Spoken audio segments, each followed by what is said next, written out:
Voilà, nous avons retrouvé Kernéis avec grand bonheur. Et donc, pour ceux qui n'auraient pas pu être là la semaine dernière, j'avais établi les contextes des deux œuvres qui font mon propos de cette année. Mais aujourd'hui, je me centre uniquement sur le dernier jour d'un condamné. J'en vois pas mal sur les tables, ça veut dire que beaucoup l'auront lu. Je vais donc essayer d'abord d'en retracer un peu l'histoire, parce que le récit de sa publication répond à une question qui m'avait été posée la fois dernière, à savoir de l'inscription de ce livre dans un mouvement abolitionniste, et nous verrons que c'est plus complexe que cela. Et après, nous plongerons dans le texte, à la fois pour voir comment il est écrit, et surtout, et ce sera l'essentiel de mon exposé, les enjeux de ce livre. Alors vous allez me dire, c'est lutter contre la peine de mort. Oui, mais je crois qu'on peut préciser un certain nombre de choses. C'est surtout dans cette troisième étape que très volontairement, je ferai de nombreuses citations, parce qu'il y a une énergie du texte hugolien qu'il est bon, je crois, de faire entendre, comme pour tous les textes d'ailleurs. Alors, 3 étapes dans la publication du dernier jour d'un condamné. La première étape, 3 février 1829. Et c'est un livre étonnant qui paraît, puisqu'il n'y a pas de nom d'auteur, et qu'il n'y a pas une longue préface, celle que vous avez là, n'existait pas dans la première édition. Il n'y avait que quelques lignes qui sont réintroduites ensuite par Hugo dans la grande préface dont je parlerai. Mais voilà, un livre, j'allais dire, tout nu, avec un titre, Le dernier jour d'un condamné. Ces quelques lignes. Il y a 2 manières de se rendre compte de l'existence de ce livre, où il y a eu en effet une liasse de papiers jaunes et inégaux sur lesquels on a trouvé enregistrées une à une les dernières pensées d'un misérable, où il s'est rencontré un homme, un rêveur, occupé à observer la nature au profit de l'art, un philosophe, un poète, que sais-je, dont cette idée a été la fantaisie, qu'il l'a prise, ou plutôt s'est laissé prendre par elle, et n'a pu s'en débarrasser qu'en la jetant dans un livre. De ces 2 explications, le lecteur choisira celle qu'il voudra. Alors, vous voyez, ça a l'air comme ça très léger. En fait, ça va très loin. Oui, peut-être ces pages ont-elles existé, un condamné à mort a fait cela, ou bien, et fantaisie ici n'est pas pris dans le sens de caprice, mais dans le sens de travail de l'imagination, le sens étymologique, le sens grec. Un poète dont cette idée a été la fantaisie, qu'il l'a prise, ou plutôt s'est laissé prendre par elle. Autrement dit, une sorte d'obsession qui a fait que l'auteur anonyme de ce texte n'a pas pu ne pas écrire. Alors, quand je dis auteur anonyme, les amis de Hugo savaient qu'il écrivait cela. Le grand public ne l'a su que bien après, je dirais 3 ans après, vous allez voir pourquoi. Mais essayez de vous imaginer, 1829, nous sommes à la fin de la Restauration, ce livre qui commence par « Condamné à mort ». Et c'est tout. Et avant, il n'y a eu que le titre et ces quelques lignes. Alors, la réception de ce tout premier jet du livre a été extrêmement mouvementée. Même chez ceux qui admirent l'écriture, on trouve quasiment obscène d'avoir eu l'idée d'écrire cela. Et c'est pour répondre à ces très nombreux détracteurs que, très peu de temps après, le 28 février, vous voyez, donc 25 jours après, Hugo publie une préface sous forme d'une petite pièce de théâtre, légère, drôle. Il l'intitule « Une comédie à propos d'une tragédie ». Sous-titre « Une conversation de salon à propos du livre ». Il met en scène donc, le titre le dit, une conversation de salon, des gens qui discutent de ce texte absolument insensé d'un certain monsieur Hugo, mais vous savez, il a déjà fait des choses bizarres. Il a écrit quelque chose qui se passe en Islande, quelqu'un qui buvait du sang. Pouh, il s'intéresse à des sujets macabres. C'est extrêmement élevé, et dans toutes les éditions modernes, vous avez ce texte. Alors vous allez me dire, Hugo prend à la légère les critiques. Non, parce que Hugo manie assez la rhétorique et l'ironie en particulier, pour procéder par antiphrase et suggérer au lecteur, derrière cette mauvaise lecture de son texte, suggérer quelle devrait être la bonne lecture. Par exemple, au lieu de rattacher l'œuvre à l'auteur, regardez le texte tel qu'il est. Autrement dit, il faut regarder ce texte qui est un texte complètement de circonstance et qu'à la limite, dont à la limite le dernier jour d'un condamné peut fort bien se passer.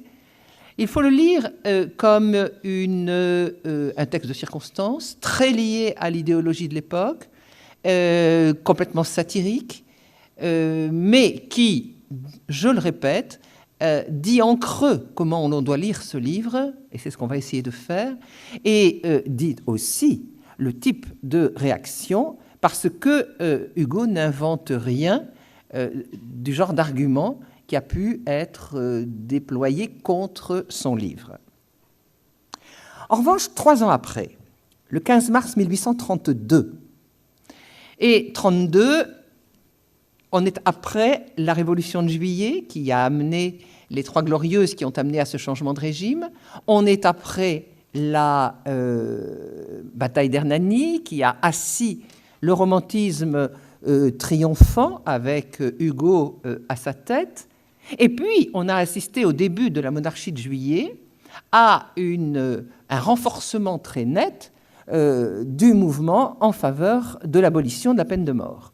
À propos de la condamnation qui se discute à ce moment-là de ministres de Charles X, donc du régime qui est tombé, et ces ministres sont accusés éventuellement de trahison, et il y a un grand mouvement qui se dessine pour leur éviter à eux la peine de mort. Mais du coup, c'est donc de manière extrêmement circonstancielle, mais du coup, les partisans de l'abolition se glissent dans ce créneau ouvert pour dire non, il ne s'agit pas simplement d'abolir la peine de mort en matière politique pour des raisons très conjoncturelles, à savoir qu'il faut sauver la tête de quelques personnes. Il s'agit de discuter sur le fond de l'abolition de la peine de mort. Donc il est vrai qu'en 31, le mouvement s'est radicalisé. Et dans le même temps, et je vais parler rapidement de cette préface, mais je voudrais d'abord expliquer que, exactement en même temps, Hugo publie le récit qui s'appelle Claude Gueux, et que très souvent l'on a dans le même volume que Le dernier jour d'un condamné et ses diverses préfaces. Et je vais dire d'abord un mot de Claude Gueux, pour vous inciter aussi à le lire, parce que Claude Gueux, d'une part, qui est publié dans un autre volume, et la grande préface, c'est pour distinguer des 10 petites lignes dont je vais parler ensuite, sont deux faces d'un même acte de parole. Claude Gueux, on n'y croit pas, mais c'est le nom réel de quelqu'un qui a existé, dont on trouve trace dans les journaux de l'époque, je suis allé vérifier, et qui, à la suite du vol d'un pain pour nourrir ses neveux, ses 6, je crois, neveux et nièces qui mouraient de faim, se retrouve à la centrale de Clairvaux, où, pour des raisons qui s'expliquent dans le récit, il est pris en grippe par le directeur qui lui inflige brimade sur brimade. Et Claude Gueux, qui est un homme droit,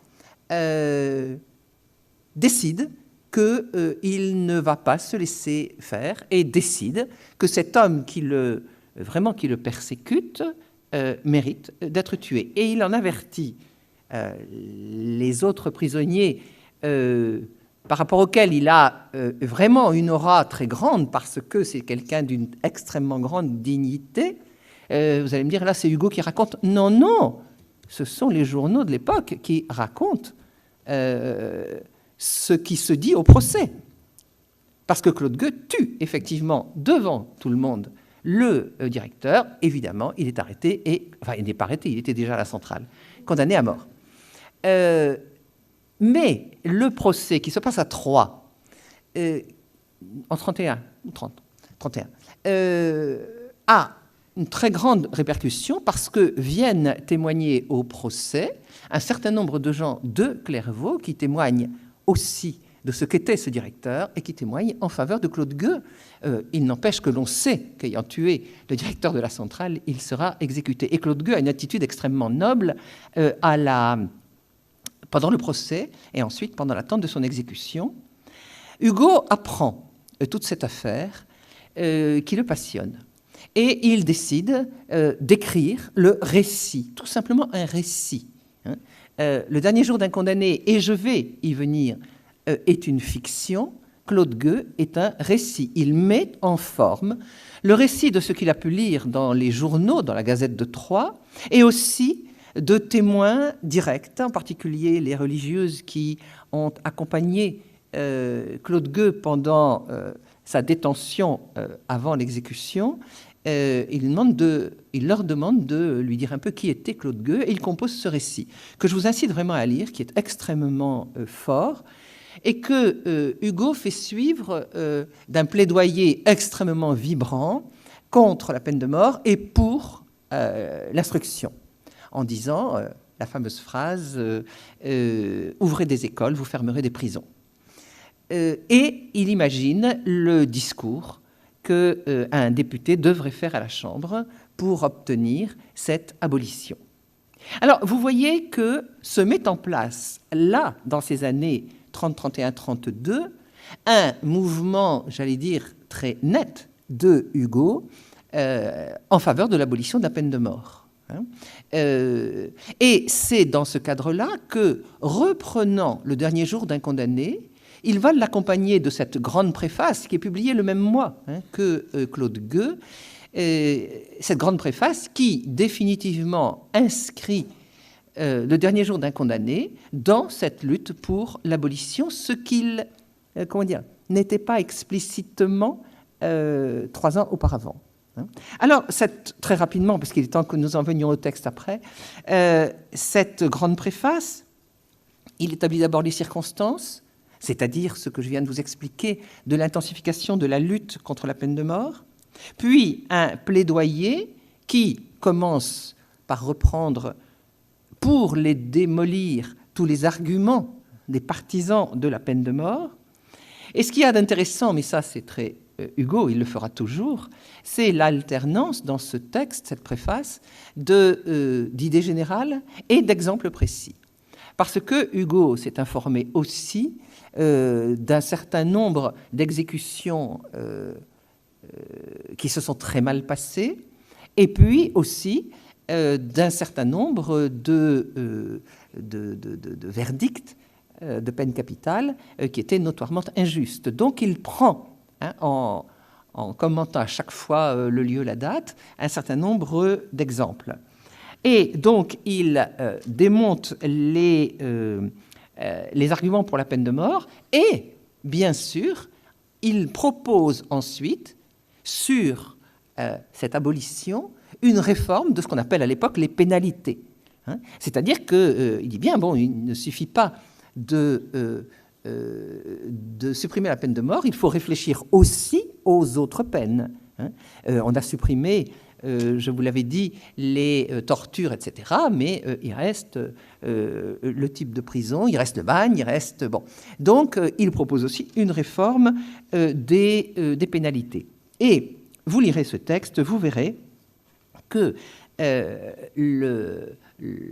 la grande préface, exactement comme Claude Gueux et la seconde partie de Claude Gueux, sont en même temps un rappel de la responsabilité collective dans cette affaire de la peine de mort et des pénalités. C'est-à-dire qu'il en appelle véritablement à l'opinion publique, à la morale publique dans cette affaire de l'abolition de la peine de mort. Alors, vous voyez que c'est en 1832 que le dernier jour d'un condamné tel que vous l'avez dans les éditions modernes se constitue avec donc la grande préface, le texte, et puis très souvent une comédie à propos d'une tragédie, et très souvent dans le même volume Claude Gueux, ce qui fait sens, mais qui n'empêche pas que l'on se représente, et c'est ce que l'on va faire à partir de maintenant, que l'on se représente ce texte dans sa nudité, ce texte initial, le texte du dernier jour d'un condamné. Et je vous ai dit tout à l'heure ce début abrupt, et si vous voulez bien, je vous lis maintenant la première page. Je rappelle qu'avant cela, on n'a rien, on a un titre et 5 lignes. Condamné à mort. Voilà 5 semaines que j'habite avec cette pensée, toujours seul avec elle, toujours glacé de sa présence, toujours courbé sous son poids. Autrefois, car il me semble qu'il y a plutôt des années que des semaines, j'étais un homme comme un autre homme. Chaque jour, chaque heure, chaque minute avait son idée. C'était toujours fait dans mon imagination. Je pouvais penser à ce que je voulais, j'étais libre. Maintenant, je suis captif. Mon corps est offert dans un cachot. Mon esprit est en prison dans une idée, une horrible, une sanglante, une implacable idée. Je n'ai plus qu'une pensée, qu'une conviction, qu'une certitude, condamnée à mort. Vous voyez, démarrage coup de poing, où il n'y a aucune, et j'y reviendrai, aucune indication sur qui est ce « je ». Nous sommes d'emblée, je ne dis même pas face, mais dans le jeu, alors systématiquement ce sera JE, du condamné.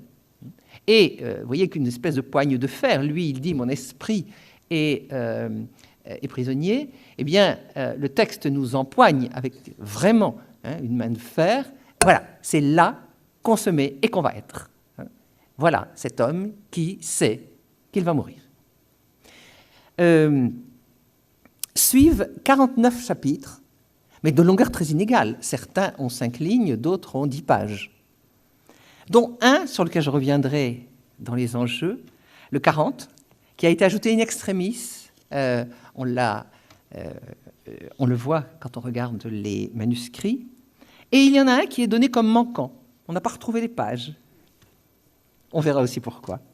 Et puis, faisant aussi partie du texte, une note qui donne un fac-similé, une chanson en argot, celle que le condamné est censé avoir entendue depuis sa cellule de Bicêtre, avec la traduction.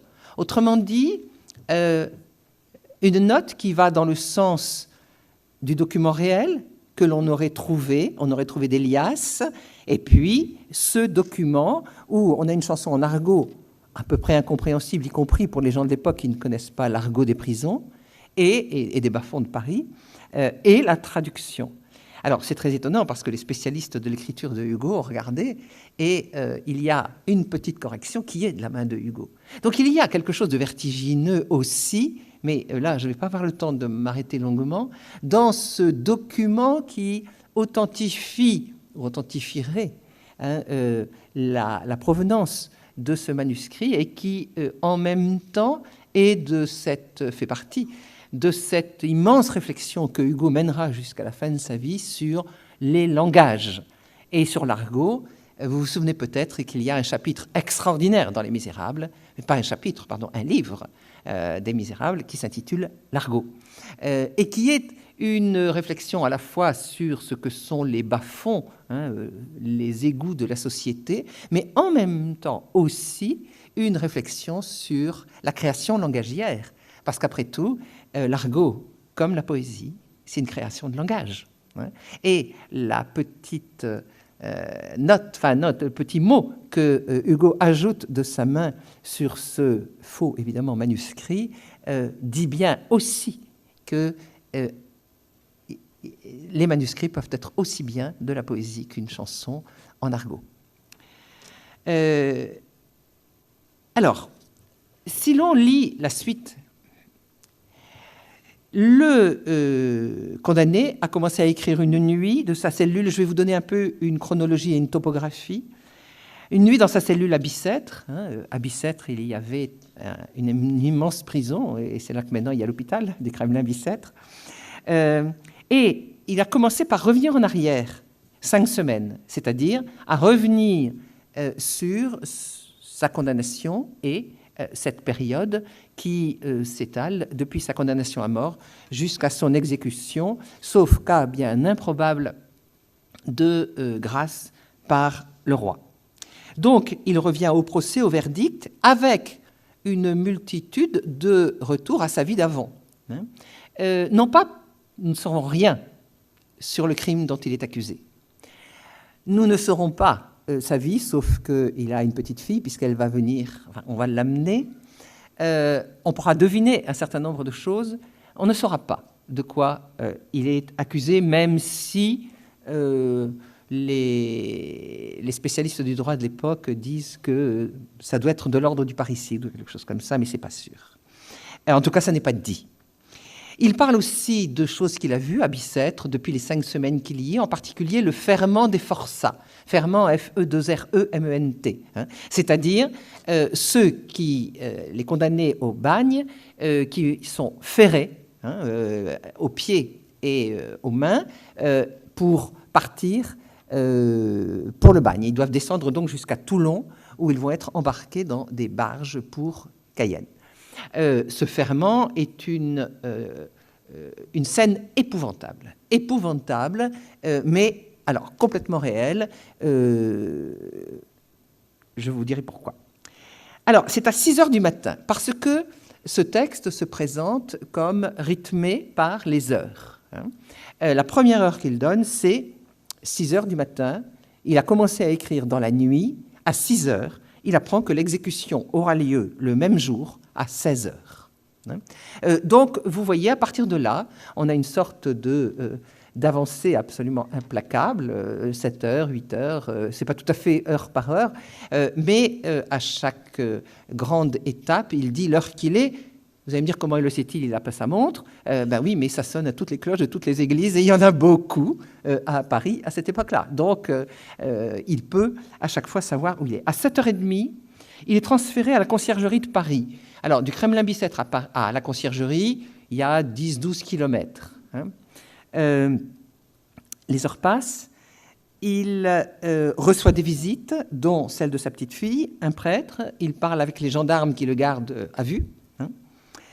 À 15 heures, il est transféré à l'hôtel de ville. Alors, de la conciergerie à l'hôtel de ville, et on y reviendra, il y a 300 ou 400 mètres. Sauf qu'il y a toute la foule, là, qu'il n'y avait pas de Bicêtre à la conciergerie.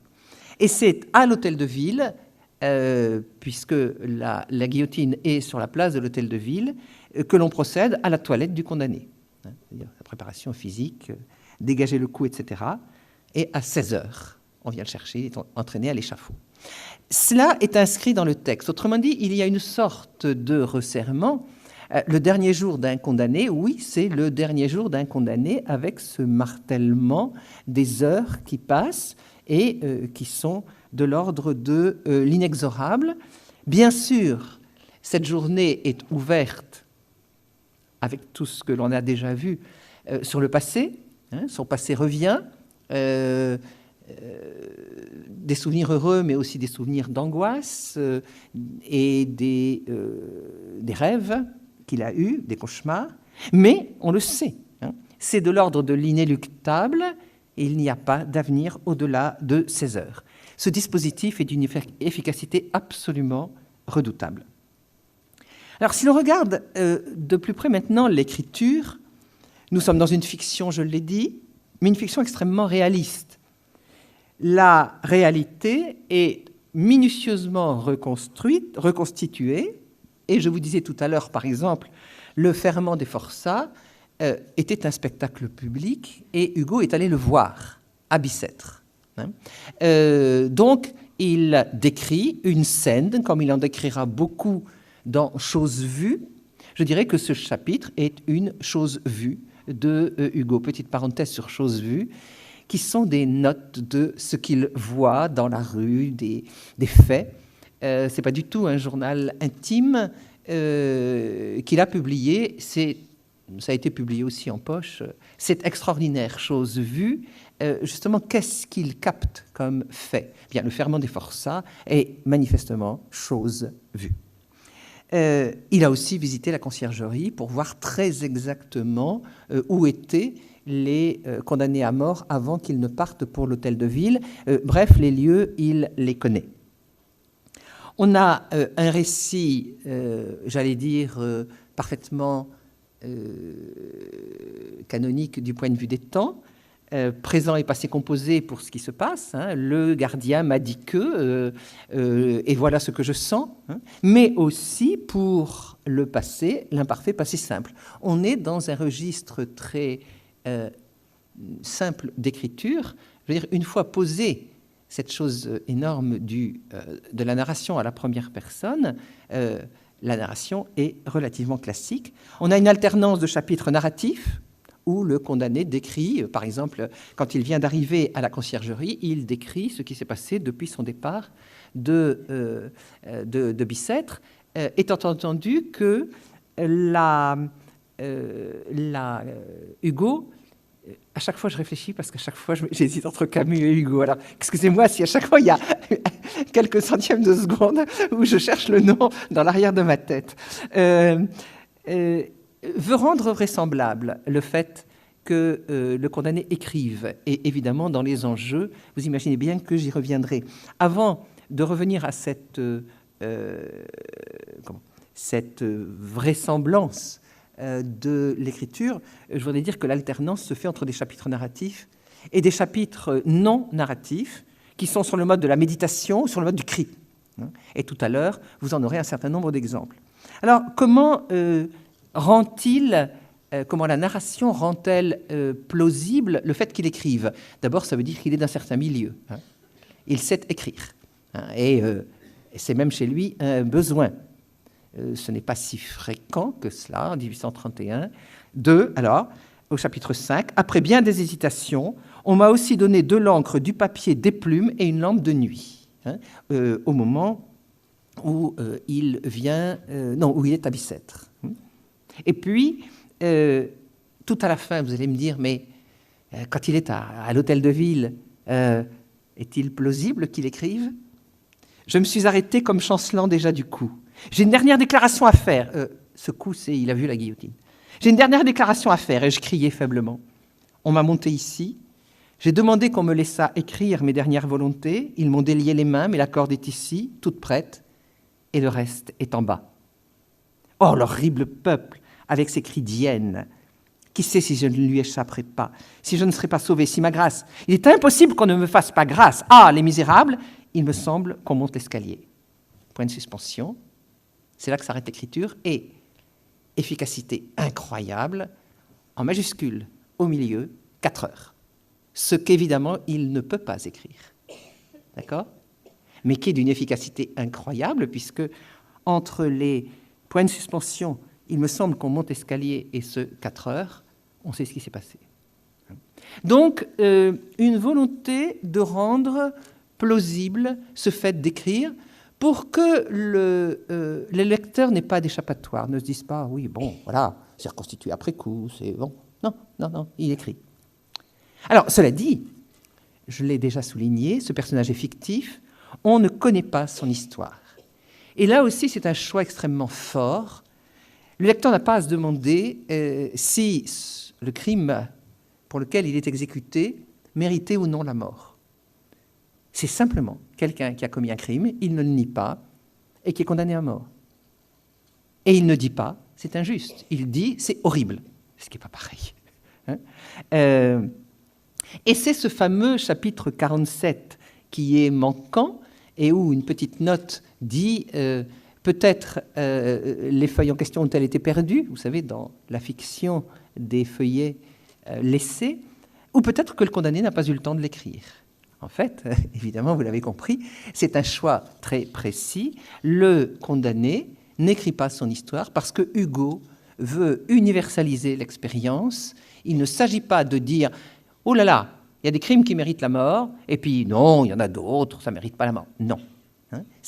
Voilà ce que c'est que la peine de mort et son attente. Donc il y a ce choix de ne pas particulariser le condamné. Mais on va voir que c'est pour mieux faire ressortir le je. Mais le moi du condamné, son moi social, on peut deviner. Il sait écrire, il a une sorte de chemise d'assez grand prix, il a une redingote assez bien pour qu'il y ait un gendarme qui lui dise « Allez, t'en auras plus besoin, donne à moi ». Donne à moi, il la lui prend. Bon, donc on peut deviner. Mais ce ne sont que des indices.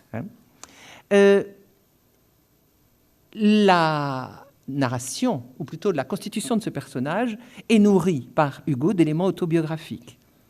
Je vous l'ai dit, non seulement il est allé voir à Bicêtre, mais la fille du condamné a le même âge que sa propre fille à l'époque, Léopoldine. Quand il écrit « Le dernier jour d'un condamné », Léopoldine a 4 ans.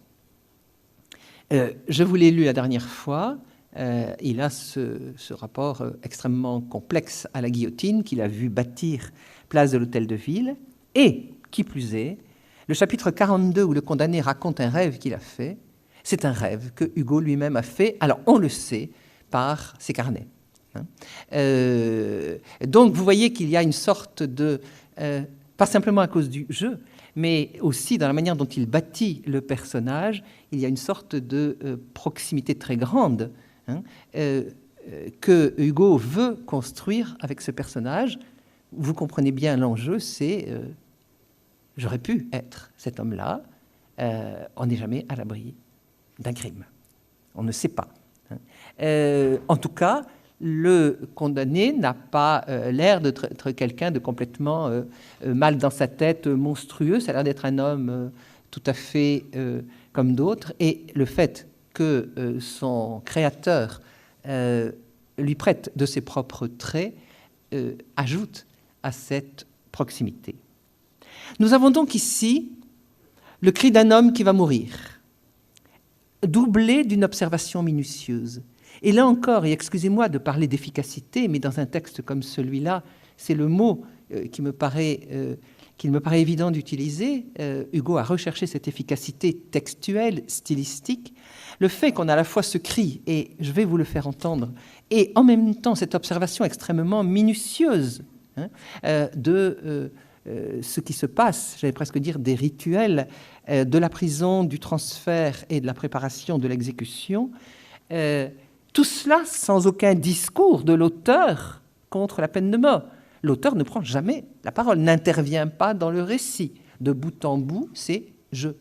Mais j'allais dire, c'est inutile qu'il intervienne dans le récit, ou plutôt, quand il aura envie d'intervenir sur cette affaire, eh bien, il écrira la grande préface ou la seconde partie de Claude Gueux.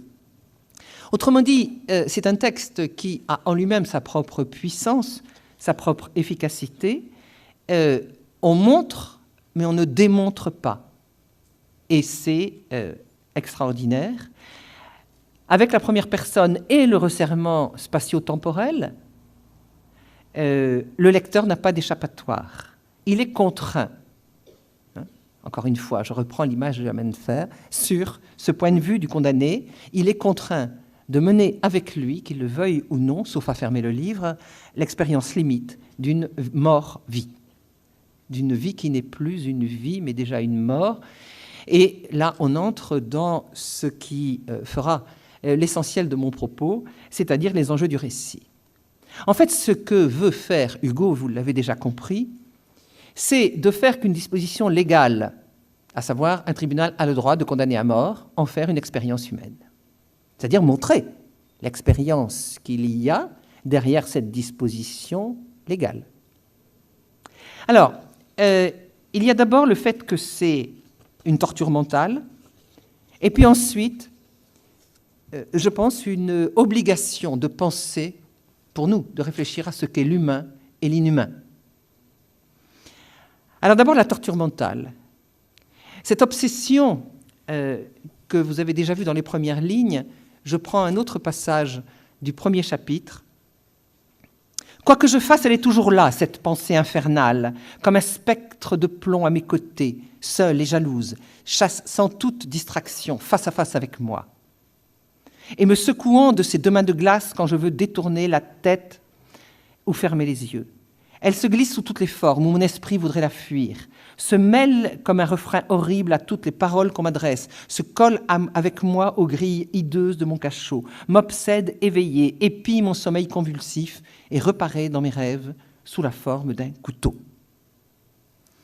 Je vous l'ai dit, dans cette partie sur les enjeux, je vais vous faire entendre beaucoup le texte, pour vous donner aussi envie d'y retourner par vous-même. Et il y a une analyse extrêmement fine du fait que il n'y a aucune échappatoire, pas seulement parce qu'il sait que la condamnation est inéluctable, que l'exécution est inéluctable, mais aussi parce que, vous allez le voir, il y a une sorte de personnification de la prison.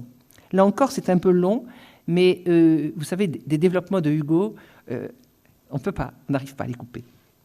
Ce bon geôlier, avec son sourire bénin, ses paroles caressantes, son œil qui flatte et qui espionne, ses grosses et larges mains, c'est la prison incarnée, c'est Bicêtre qui s'est fait homme. Tout est prison autour de moi. Je retrouve la prison sous toutes les formes, sous la forme humaine comme sous la forme de grille ou de verrou. Ce mur, c'est de la prison en pierre. Cette porte, c'est de la prison en bois. Ces guichetiers, c'est de la prison en chair et en os. La prison est une espèce d'être horrible, complet, indivisible, moitié maison, moitié homme. Je suis sa proie. Elle me couve, elle m'enlace de tous ses replis. Elle m'enferme dans ses murailles de granit, me cadenasse sous ses ferrures de fer et me surveille avec ses yeux de geôlier. Donc vous voyez, ce n'est pas simplement du temps en attendant la mort, c'est déjà une expérience mentale, physique, psychique de l'enfermement et, vous allez le voir, de l'inéluctable. Avec, évidemment, la tentative insensée de se représenter ce que c'est que la guillotine. L'objet et la sensation. C'est-à-dire de se représenter l'irreprésentable. Et c'est bien de ça qu'il s'agit dans tout le texte, mais plus particulièrement à certains moments, puisque ce que fait ici Hugo, c'est essayer de représenter l'irreprésentable, mais à l'intérieur de cela, il y a ces moments où le condamné essaie de se représenter l'irreprésentable et évidemment ne peut pas y arriver, mais tourne autour. Encore si je savais comment cela est fait et de quelle façon on meurt là-dessus. Mais c'est horrible, je ne le sais pas. Le nom de la chose est effroyable. Et je ne comprends point comment j'ai pu jusqu'à présent l'écrire et le prononcer. La combinaison de ces 10 lettres, leur aspect, leur physionomie est bien faite pour réveiller une idée épouvantable. Et le médecin de malheur qui a inventé la chose avait un nom prédestiné. L'image que j'y attache à ce mot hideux est vague, indéterminé et d'autant plus sinistre. Chaque syllabe est comme une pièce de la machine. J'en construis et j'en démolis sans cesse dans mon esprit la monstrueuse charpente. Je n'ose faire une question là-dessus, mais il est affreux de ne savoir ce que c'est, ni comment s'y prendre.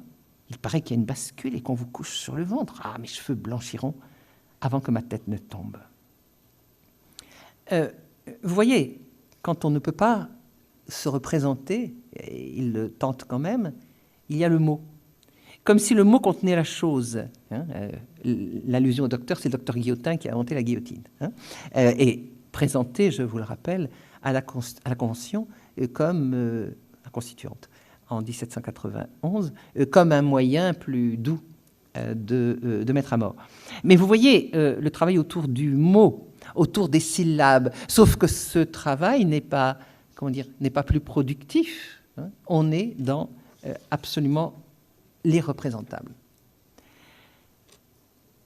Mais l'essentiel, je crois, des enjeux, cela, j'allais presque dire, c'est ce qu'on attendait, mais il me semble que le dernier jour d'un condamné va plus loin et nous force à réfléchir à ce que c'est que l'humain et ce que c'est que l'inhumain, et où est l'inhumain et l'humain.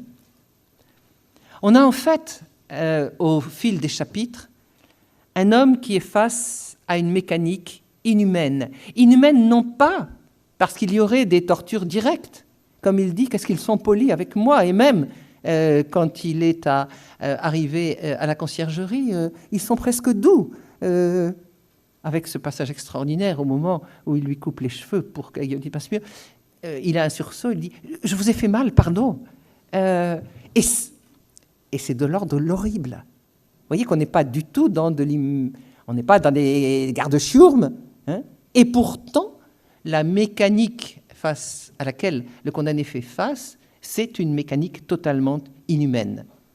Il y a, je le disais, donc, ces gens qui sont doux et polis, il y a aussi les indifférents et les inconscients. Au chapitre 32, il faudrait le lire en entier, c'est presque drôle, mais c'est sinistre. Il y a le gendarme, brave gendarme, qui dit, vous savez, quand il y a quelqu'un qui est assassiné, qui meurt de mort violente, il peut revenir et peut dire le numéro qui va sortir à la loterie. Alors, monsieur le condamné, vous allez bien me dire le numéro de la loterie. Et puis d'un seul coup, il dit, mais c'est vrai, vous n'êtes pas encore mort, alors vous ne pourrez pas me dire... Enfin, bon. C'est absolument sinistre, mais ce n'est que le point extrême et comique d'une sorte d'inconscience. Chacun fait son travail, le gendarme, le coiffeur, etc. Le condamné est sensible aux quelques signes de vraie bonté, un gendarme, le prêtre, mais il reçoit, du coup, de plein fouet le sadisme de la foule. Les derniers chapitres, c'est longuement le trajet donc, qui mène de la conciergerie à l'hôtel de ville, que le condamné doit effectuer dans une charrette ouverte et avec simplement un prêtre à côté de lui. Ouverte, et la foule se presse sur le passage, on loue les fenêtres pour être bien placées, on commente, on crie, on invective, et c'est cela que le condamné doit traverser avant d'arriver à la place de l'hôtel de ville. Quelques passages de ce chapitre 48. Oui, il y en a 49 en tout, c'est l'avant-dernier. Nous avons pris le fatal quai. Je commençais à ne plus voir, à ne plus entendre. Toutes ces voix, toutes ces têtes aux fenêtres, aux portes, aux grilles des boutiques, aux branches des lanternes, ces spectateurs avides et cruels, cette foule où tous me connaissent et où je ne connais personne, cette route pavée et murée de visages humains. J'étais ivre, stupide, insensé. Dans le tumulte qui m'enveloppait, je ne distinguais plus les cris de pitié des cris de joie, les rires des plaintes, les voix du bruit. Tout cela était une rumeur qui résonnait dans ma tête comme dans un écho de cuivre. Là, il y a un moment de violence extrême, alors qu'avant, la violence était feutrée dans les espèces de rituels de la prison. Et ici, c'est une violence directe, mais les deux sont deux faces d'une inhumanité pour le condamné. En fait, ce dont le condamné prend conscience, c'est qu'il est un mort-vivant, mais que ce mort-vivant est à la pointe extrême de sa conscience, hein, contrairement, par exemple, à quelqu'un qui est en fin de vie pour maladie et qui n'a pas forcément cette conscience. Là, le condamné prend une conscience aiguë de lui-même, de ce « je ». Le « moi » est annulé, il n'a plus d'identité sociale, mais le « je » est au maximum de la conscience de lui-même au moment où il va être annulé. Et c'est vers le milieu, au chapitre 26, qu'on a un passage étonnant que je vais vous lire encore, même s'il est un peu long, parce qu'il y a à mon avis, c'est le moment le plus net de cette conscience aiguë d'exister, d'être un sujet, hein, pas simplement un moi, un sujet, je, au moment où ce je va être annulé. Oh, est-il bien vrai que je vais mourir avant la fin du jour? Est-il bien vrai que c'est moi? Ce bruit sourd de cris que j'entends au dehors, ce flot de peuple joyeux qui déjà se hâte sur les quais, ces gendarmes qui s'apprêtent dans leur caserne, ce prêtre en robe noire, cet autre homme aux mains rouges, c'est pour moi? C'est moi qui vais mourir? Moi? Le même qui est ici, qui vit, qui se meut, qui respire, qui est assis à cette table, laquelle ressemble à une autre table et pourrait aussi bien être ailleurs. Moi, enfin, ce moi que je touche et que je sens, et dont le vêtement fait les plis que voilà. Vous voyez le cri, hein, le cri de celui qui dit « mais ce n'est pas possible que l'on m'annule dans quelques heures. » Et c'est là qu'à mon avis, le fait d'écrire est capital. Il écrit pour dire cela, ce « je ». Pas simplement pour dire « je », mais pour dire ce « je » à l'extrême de sa conscience, au moment où il va être annulé. Et vous voyez bien que nous sommes ici à l'extrême de l'humain, puisque c'est tout simplement quelqu'un qui dit « je existe et je sais que je n'existerai plus ». Voilà. On est devant l'humain tout nu, l'humain, c'est-à-dire le fait de pouvoir dire « je ». Et écrire en disant « je » va être la manière de se prouver qu'il existe encore, mais aussi prouver qu'il a existé. Et on va voir qu'il trouve un équivalent à son écriture de papier dans une autre écriture. Mais d'abord, le moment où il décide qu'il va écrire, on est au chapitre 6. Est-ce que je puis avoir quelque chose à dire, moi qui n'ai plus rien à faire dans ce monde? Et que trouverais-je dans ce cerveau flétri et vide qui vaille la peine d'être écrit? Pourquoi non? Si tout autour de moi est monotone et décoloré, n'y a-t-il pas en moi une tempête, une lutte, une tragédie? Cette idée fixe qui me possède ne se présente-t-elle pas à moi à chaque heure, à chaque instant, sous une nouvelle forme, toujours plus hideuse et plus ensanglantée, à mesure que le terme approche? Pourquoi n'essaierais-je pas de me dire à moi-même tout ce que j'éprouve de violente et d'inconnu dans la situation abandonnée où me voilà? Écrire, c'est se dire quelque chose à soi-même.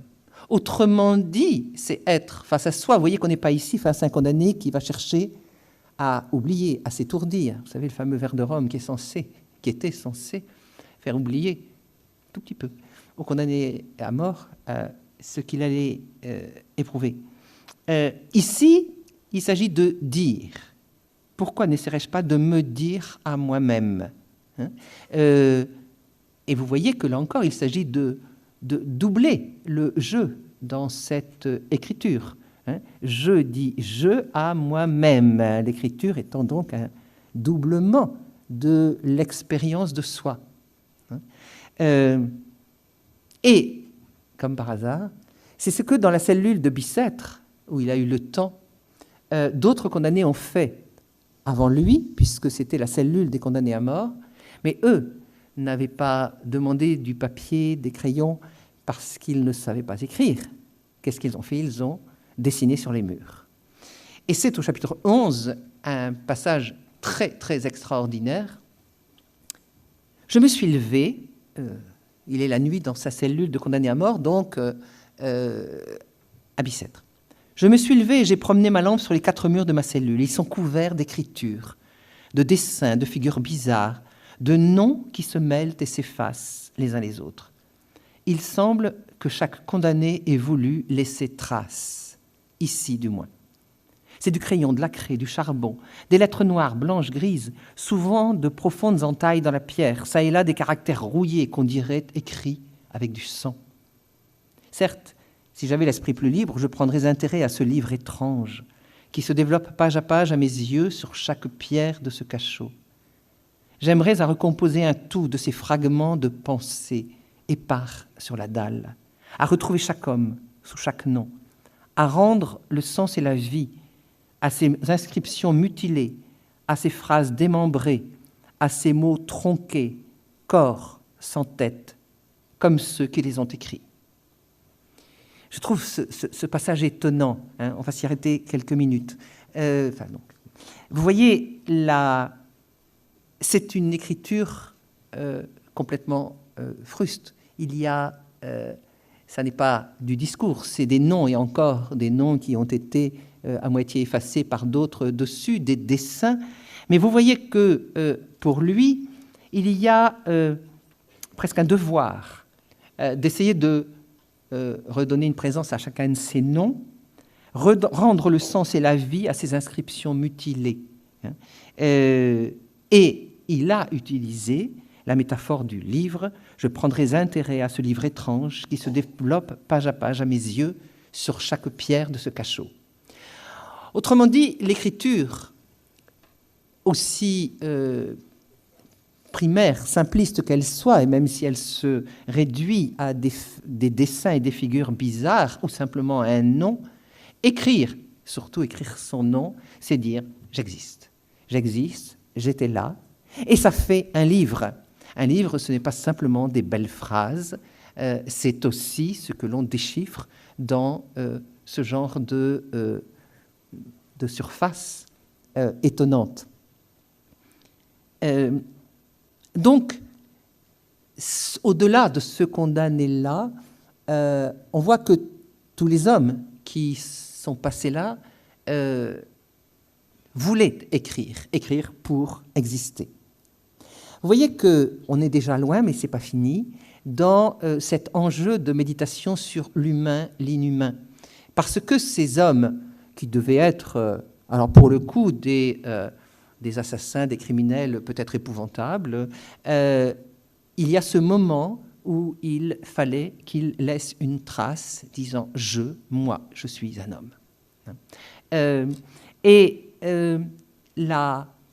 L'écriture comme moyen de dire l'humain.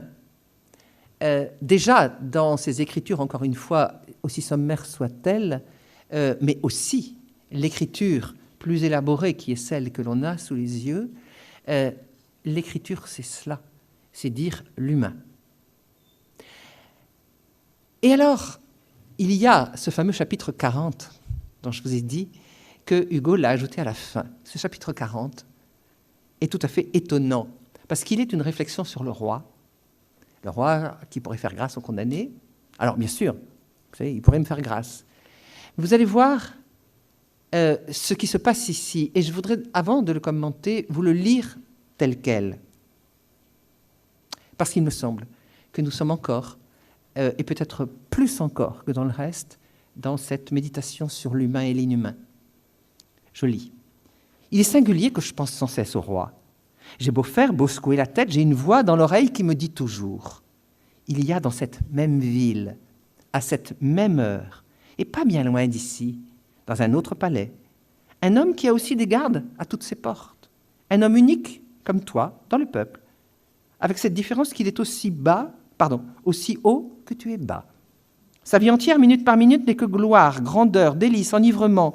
Tout est autour de lui, amour, respect, vénération. » Je saute un peu. « Eh bien, cet homme est de chair et d'os, comme toi, et pour qu'à l'instant même l'horrible échafaud s'écroulât, pour que tout te fût rendu, vie, liberté, fortune, famille, il suffirait qu'il écrivît avec cette plume les 7 lettres de son nom au bas d'un morceau de papier, ou que même son carrosse rencontrât ta charrette. Et il est bon, et il ne demanderait pas mieux peut-être, et il n'en sera rien. » Alors, ce chapitre étonnant, bien sûr, je ne nie pas, c'est l'homme qui pourra me faire grâce. Mais vous voyez que ça va plus loin. Il y a cette espèce d'équivalence établie entre le roi et le condamné à mort. C'est-à-dire entre les deux êtres qui sont hors de l'humanité moyenne. Je rappelle qu'en 1829, le roi de France est encore monarque de droit divin, sacré par Dieu. Donc il est en dehors de l'humanité moyenne. Il est en dehors de l'humanité. Il est divin. Et le condamné qui a été mis en dehors et va être complètement annulé, j'allais dire, est à l'autre bout de cette chaîne d'exclusion. Et il établit ce parallèle étonnant, j'allais presque dire iconoclaste, que Hugo rajoute à la dernière minute, le « comme toi », un homme unique comme toi dans le peuple. Lui et moi, on est uniques. Lui parce qu'il est le roi, moi parce que je suis condamné à mort. Et alors, vous avez peut-être vu aussi qu'il suffirait qu'il écrivît avec cette plume les 7 lettres de son nom au bas d'un morceau de papier. C'est-à-dire qu'il fasse très exactement la même chose que ce que le condamné est en train de faire. C'est-à-dire d'émettre une parole et de dire « je ». Et voilà. Sauf que cela ne se fera pas. Alors, on est ici dans un renversement de perspective absolument vertigineux et, encore une fois, dangereux. On n'est pas très loin quand même du crime de lèse-majesté. Mais à ce moment-là, Hugo est au plus mal avec Charles X qui est en train de lui interdire un certain nombre de ses pièces, et il ne l'a pas ménagé dans une pièce qu'il fait jouer à peu près en même temps et qui s'appelle Le Roi s'amuse. Alors bien sûr, c'est François Ier. Personne ne dit que Charles X fait les frasques de François Ier, il en est bien incapable. Mais il n'empêche que la personne royale en prend un coup. Mais ici, le problème n'est pas là. Le problème n'est pas de s'en prendre à la personne royale. Simplement, Hugo ne prend pas de gants avec cette personne royale. Mais ce qui est intéressant, encore une fois, c'est cette réflexion sur on est en dehors de l'humanité, et entre deux, eh bien, il y a l'humanité moyenne. Eh bien oui, mais peut-être bien que l'humain est dans ses marges, ce roi qui peut-être bien ne serait prêt à faire grâce, mais cela ne se fera pas. Vous voyez que ce n'est pas « il ne le fera pas », cela ne se fera pas. Mais le roi en tant que tel, avec les 7 lettres de son nom, serait prêt à le faire. Ou du moins, c'est ce que se dit le condamné. Comme si, encore une fois, l'humain était là, dans ces deux extrêmes. Hein, et pour le lecteur, c'est bien ce que Hugo veut faire, nous dire que l'humain est du côté du jeu du condamné. Le condamné dit, oui, mais il y a un autre homme là-bas. Et entre les deux, eh bien, toutes les possibilités d'inhumanité que les hommes sont capables d'inventer. Ça ne veut pas dire que tout le monde est monstrueux. Encore une fois, non. À part cette foule, la foule, elle est monstrueuse, elle est sadique, elle est violente, mais c'est une foule. Mais les individus qui apparaissent, bon, il y en a des stupides, hein, celui-là qui veut les chiffres du loto, non, de la loterie, mais pareil. Mais il n'empêche que ce qui est suggéré par ce chapitre étonnant, c'est que il y a à l'intérieur de l'humanité moyenne toutes les virtualités de l'inhumain qui sont là. Encore une fois, quand il fait dire au condamné, il y a un homme là-bas, le roi, il ne dit pas que Charles X brille par ses qualités d'humanité, voyez, mais c'est une sorte de réflexion, j'allais presque dire, au-delà des statuts sociaux, une réflexion sur les positions où l'on est en dehors de l'humanité. Le roi, la royauté en est une, la condamnation en est une autre, et là, il peut se jouer de l'humain, j'allais presque dire à l'état pur. Sauf que ça ne se fera pas. L'un va être annulé et l'autre n'aura pas mis les 7 lettres de son nom au bas d'un papier, d'un morceau de papier, ce qui est étonnant. Alors, l'efficacité. Évidemment, le condamné se pose la question de cette efficacité. Il pense que c'est inutile. Il dit, mais qui donc? Vous savez, il y a ce moment où il dit, j'écris pour moi, puis il y a un autre moment où il dit, bah oui, mais peut-être comme ça qu'il y a des gens qui réfléchiront à 2 fois. Puis je dis, c'est pas possible. Ces papiers, ils vont être éliminés, ils vont être jetés, ça ne va servir à rien. Et donc, Hugo tient à inscrire l'inutilité de ce livre dans le texte lui-même. Et pourtant, il le sait, il est en train de faire quelque chose d'une efficacité redoutable.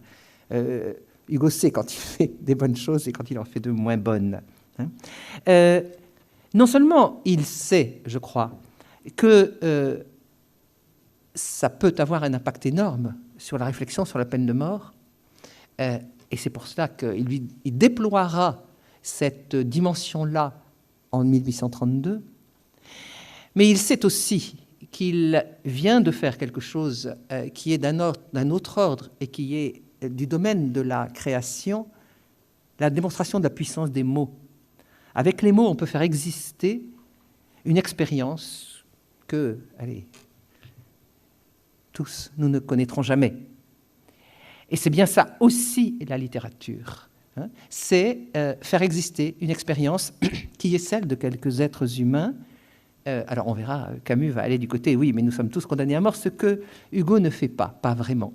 Mais en tout cas, il dit, ça fait partie de l'expérience humaine, puisque c'est l'expérience de quelques êtres humains, et les mots doivent être capables de faire exister cette expérience. Celle-là, ça peut être d'autres. Et il me semble que celui qui, à 24 ans, décide d'écrire ce livre, le fait soit pour se prouver la puissance des mots, soit je pense qu'il le sait déjà à quel point les mots peuvent être puissants pour dire l'expérience humaine, et donc pour poser définitivement à la fois cette puissance des mots et cette puissance du « je », puisque le « je » est au centre finalement de toute écriture, et que ce soit l'écriture poétique, l'écriture théâtrale, l'écriture romanesque ou une autre, toute écriture est fondamentalement sur le « je ». Et je vais donc conclure à nouveau sur ce « je », parce qu'on va le retrouver bien sûr avec Meursault. Ce jeu est en situation extrême et en même temps, vous l'avez compris, en situation d'altérité absolue. C'est un jeu, je le répète, d'une expérience que nous ne connaîtrons pas. Et je n'ai pas encore parlé de cet aspect-là, cette altérité, et Camus fera la même chose, est inscrite dans le texte. Au moment où le condamné est à l'hôtel de ville, il voit quelqu'un qui assiste à cette cérémonie de la toilette du condamné et qui demande à un gendarme comment ça s'appelle, ce qui se passe là. Et le gendarme lui répond, la toilette du condamné. Et le condamné commente, ça sera demain dans les journaux. Alors, pourquoi ? Et on retrouvera aussi un journaliste au procès de Meursault. C'est une manière d'indiquer qu'il peut y avoir aussi ce regard extérieur, même si c'est un regard, qui essaye d'aller plus loin. Qu'est-ce que c'est qui est en train de se passer, mais qui va se contenter quand même d'une étiquette, la toilette du condamné, c'est-à-dire rester dans l'altérité absolue. Il y a lui et il y a moi. Et moi, j'écris, c'est la toilette du condamné, et je le mets demain dans mon journal. Et il n'essaie pas, ne veut pas, ne peut pas, alors que son métier est aussi d'écrire, mais écrire autrement, entrer dans l'expérience. Il reste dans cette altérité à laquelle Hugo veut nous arracher, et pour nous contraindre à ne pas rester à l'extérieur, mais tout en disant, oui, c'est une expérience que l'on peut essayer de mettre dans des mots, mais que l'on ne connaîtra jamais de l'intérieur. Et en même temps, et c'est là, je crois, le principe d'une grande œuvre, il élargit le jeu à une dimension universelle. Si l'on va au bout d'une expérience humaine aussi limite, c'est qu'on rejoint l'exception et l'expérience universelle de la mort. Donc, il me semble que la première version du Dernier jour d'un condamné, sans tout cet appareil qui vient ensuite, bien sûr, c'est en soi une démonstration sur l'atrocité de la peine de mort, mais c'est aussi un défi d'écriture. Et il me semble que Hugo, et je dirais la même chose pour Camus la semaine prochaine, non, dans 15 jours, il s'agissait bien de se légitimer en tant qu'écrivain, c'est-à-dire de dire « je n'ai le droit d'écrire », et donc fondamentalement de dire « je », que si j'ai donné la plus grande amplitude possible au « je », et écrire le dernier jour d'un condamné fait partie de cette entreprise de légitimation. Je vous remercie.